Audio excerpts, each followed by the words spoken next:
The straight line L has equation y equals 3x plus 2. The straight line M is parallel to the line L and passes through the point 5 minus 1. So the general equation of a straight line is y equals mx plus c, where m is the gradient and c is the y-intercept. If it's parallel, then I know it has the same equation. Line M has the same gradient as line L. So the 3 is going to be the same.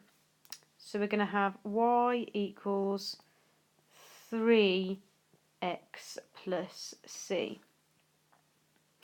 Now I've got an x and a y that I know goes on that line. So I'm going to substitute these in. So my y is minus 1 and my x is 5.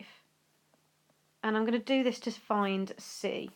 So I've got minus 1 is equal to 15 add c. Now if you don't like working with the unknown on the right hand side, you can switch the sides at the moment. 15 add c is equal to negative 1. And then I'm going to take away 15 from both sides just using balance method. So c is negative 16.